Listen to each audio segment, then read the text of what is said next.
Friends, today special పావురం మాంసం friends.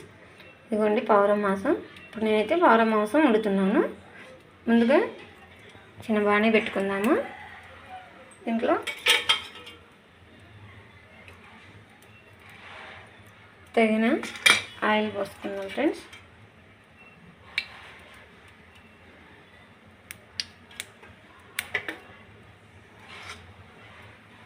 Oil వేటెక్కాక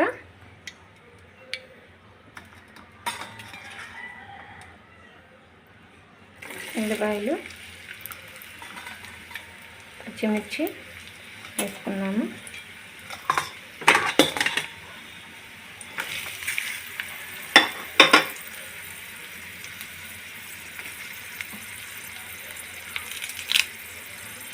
రెండు రెబ్బలు కరివేపాకు కూడా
చూడండి. ఇలాగా వేసుకోవాలి. కాసేపు ఒక మూత పెట్టుకొని ఇలా చేసుకున్నామండి.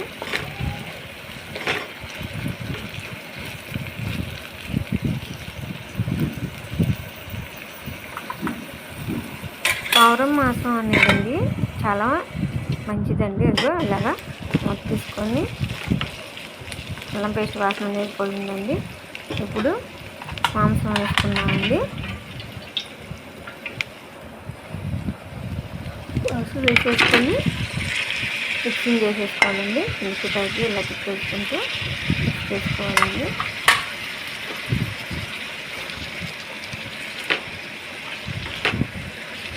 పావురం మాంసం చాలా ఆరోగ్యానికి మంచిదండి. పావురం మాంసం తినొచ్చు తినకూడదు అని కొంతమంది అనుకుంటారు. పావురం మాంసం వల్ల అండి చాలా మంచిదండి. ఇంకా ఇలా కిందకి పైకి తిప్పేసుకొని మూత పెట్టేసుకున్నామండి. లైట్గా కొంచెం ఉప్పు వేసుకున్నామండి. ఉప్పు వేసుకొని కిందకి పైకి కలిసేటట్టు ఉప్పు వేసుకోవాలండి.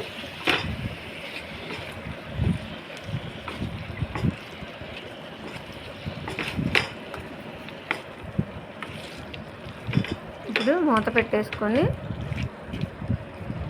మాంసం అనేది ఉడికేదాకా ఉడికిస్తున్నామండి.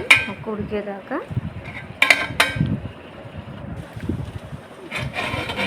మూత తీసుకున్నాము. చూడండి ఉడికిపోయింది. చూడండి ఫ్రై అయిపోయింది. మాడిపోయిందేమో అనుకుంటున్నారు కదండి. కాదండి, కలరే అంత వచ్చిద్దండి. దాంట్లో ఇప్పుడు కొంచెం ధనియాల పౌడరు, గరం మసాలా, చిటికెడు పసుపు, 2 టేబుల్ స్పూన్ కారం, గరం మసాలా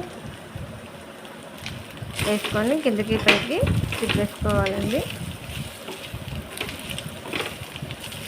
మాంసం అనేది చాలా ఫ్రై చేసుకోవాలండి ఎక్కువసేపు. ఈ మాంసం వల్ల అండి ఉపయోగం ఏంటి అన్నాను కదా, లైట్గా నేను కొబ్బరి పొడి కూడా వేసానండి. కొబ్బరి పొడి, పసుపు వేసుకొని